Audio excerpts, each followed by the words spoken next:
Bonjour à toutes et à tous, j'espère que vous allez bien. Vous êtes nombreux à me demander qu'est-ce qui se passe sur le Bitcoin. C'était le cas pendant toute la semaine du 20 au 27 juillet, pendant ces 7 derniers jours. Mais en l'occurrence, énormément de questions sur ce qui s'est passé hier, le 26 juillet, avec un Bitcoin qui décolle en quelques jours de 30 000 $ pour aller taper les 41 000 et qui retombe à 37 aussi sec. On est toujours dans une phase décisive, c'est-à-dire en dessous des 40-41 000 $ et au-dessus des 29-30 000, qui pourrait annoncer dans un sens comme dans l'autre une très mauvaise ou une très bonne nouvelle pour la suite et les variations du marché des crypto-monnaies dans les jours qui viennent. En attendant, il s'est passé quelques petits trucs intéressants, motivés, bien que ça ne suffise pas, par quelques actualités positives et négatives que l'on va voir tout de suite.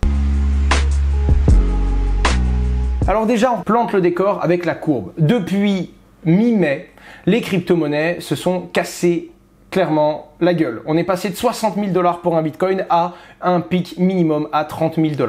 On est rentré ensuite dans une nouvelle range où on a rebondi à plusieurs reprises sur un support qui n'a jamais été brisé, qui est le support des 27-28 000 $. On a toujours touché, des fois dépassé rapidement, mais on est toujours remonté entre les 40 000 $ et les 28 000 $ en gardant à peu près cette tendance qui était globalement baissière sur la période, mais dans laquelle on n'est jamais réellement sorti. On n'est pas passé à l'étape du dessous d'aller briser durablement ce support et d'aller chercher des nouveaux plus bas sur Bitcoin. Ce qui ne nous a pas empêché de nous faire bien peur le 21 juin parce qu'on a été tapé les 28 500 $ avant de rebondir et de repartir encore une fois dans cette fameuse range qu'on finit par bien connaître, et on a recommencé à se faire peur le 20 et le 21 juillet, il y a quelques jours, qui étaient d'ailleurs les deux premiers jours de l'ETHCC à Paris, gros événement sur Ether qui...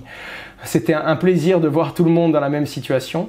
On sortait d'une semaine entière où les cours n'avaient fait que fondre et perdre de la valeur pour finalement rebondir une fois au-delà des 30 000 $, vers les 32 000, une deuxième fois à 35 000 $ et hier, c'est-à-dire le 26 juillet, le Bitcoin explose et passe de 35 000 à 39 000 $ très rapidement pour ensuite taper les 40 500 $ dans la soirée d'hier soir et reperdre instantanément et une fois de plus 5 000 $. Qu'est-ce qui s'est passé? Quelles sont les actualités qui ont été derrière? Et même si vous le savez très bien, je pense que les actualités ne suffisent pas à justifier des hausses et des baisses de prix sur le Bitcoin. Elles les motivent et sont parfois l'une des raisons et l'un des détonateurs qui poussent le prix à se diriger vers l'une des deux directions que l'on connaît si bien. Alors, dans les récentes actualités du Bitcoin, il y a eu quand même quelques points. Dans les points positifs, on a eu Amazon qui a annoncé publiquement rechercher un profil, un expert blockchain. On ne sait pas pourquoi, mais globalement, quand on a un expert blockchain en interne, c'est qu'on utilise la technologie ou pourquoi pas qu'on développe sa propre techno sur le sujet. On a eu le THCC, un événement très important qui réunit les plus gros membres de l'écosystème Ethereum et qui permet de faire circuler de l'information et qui noue chaque année de gros partenariats et fait avancer beaucoup de dossiers dans le monde de la finance décentralisée. On a également la conférence The B-Word avec Elon Musk et le fondateur de Twitter, dans lequel Elon Musk révèle que SpaceX aussi, et pas seulement Tesla, c'était déjà public, mais SpaceX aussi détient du Bitcoin. De la même façon, Elon Musk annonce que maintenant qu'il a vérifié que la consommation du réseau Bitcoin était en majeure partie de l'énergie verte, à ce moment-là, il y a de grandes chances que Tesla accepte de nouveau les paiements en Bitcoin. Ces bonnes annonces n'ont pas vraiment affecté le prix, à croire que les gens finissent par donner un petit peu moins d'importance aux paroles d'Elon Musk. Une chose est sûre, c'était une conférence assez attendue et Elon Musk a d'ailleurs dit qu'il adorait les pumps, mais pas vraiment les dumps. Et ça, vous pouvez le retrouver. Toutes les sources de ce que je vous dis sont actuellement en description et même la vidéo d'Elon Musk en train de vous dire tout ça. Dernière petite annonce, c'est Binance US qui annonce peut-être une potentielle entrée en bourse, donc une IPO, un peu comme l'a fait Coinbase en fait, sauf que là ça concerne que Binance US et on ne sait pas vraiment si c'est pour donner une news positive ou si c'est plutôt pour essayer de contrer un petit peu le FUD qu'on a actuellement sur Binance qui rencontre des problèmes avec les différents régulateurs dans les différents pays. Ça, c'est pour les news plutôt positifs, mais ce qui a vraiment fait décoller les cours, ou du moins ce qui a vraiment créé un mood et qui a donné une énergie à peu près tout le monde, c'est quand il y a eu une rumeur, un article qui est sorti le 25 très tard le soir, si je vous dis pas de bêtises, et qui annonce qu'il y a de grandes chances qu'Amazon accepte les crypto-monnaies directement depuis son site internet amazon.com d'ici la fin de l'année.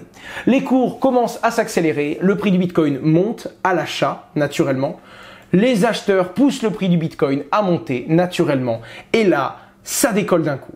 C'est-à-dire qu'on a le 26 juillet entre 2 h du matin et la nuit entre le 25 et le 28 juillet, à partir de 23 h le 25 juillet jusqu'à 5 h du matin le 26, le Bitcoin quitte les 34 500 $ pour aller nous faire une mèche à 40 000 $. Alors qu'est-ce qui a pu se passer? Globalement, je pense que c'est un effet d'excitation et d'accélération suite à cette rumeur sur Amazon, mais c'est aussi et surtout le fait qu'il y a des shorters qui se sont fait liquider. Alors qu'est-ce qu'un short? Un short, c'est quelqu'un qui va parier à la baisse sur le Bitcoin. Naturellement, quand le Bitcoin baisse, il gagne de l'argent, mais si le Bitcoin monte, il commence à en perdre. Mais si le Bitcoin monte, la personne qui short perd de l'argent jusqu'au moment où elle n'a pas suffisamment d'argent sur son compte pour honorer sa position, et à ce moment-là, la plateforme liquide simplement et tout bonnement la personne qui avait pris cette position. Et quand on va liquider quelqu'un qui avait parié à la baisse, pour liquider sa position, il faut prendre une grosse position à la hausse, c'est-à-dire acheter de la crypto-monnaie pour compenser la personne qui pariait à la baisse. Naturellement, il y a eu une grosse vague de liquidation de personnes qui venaient shorter, un petit peu comme si les gens qui pariaient à la baisse du Bitcoin en avaient tiré violemment sur la corde et ça les a renversés d'un coup, ce qui a obligé les différentes plateformes à réaliser des ordres d'achat pour compenser la position et naturellement, on a un Bitcoin qui a décollé très vite en très peu de temps. Le cours a ensuite stagné sur la journée jusqu'au soir. Hier soir, d'ailleurs, ou vers 20 h, l'annonce tombe.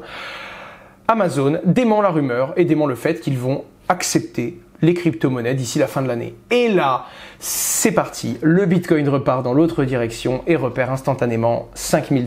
Depuis ce moment-là, les cours semblent reprendre et avec ou sans cette actualité sur Amazon, le cours est repassé de 36 500 $ à 38 500 pendant que je vous parle.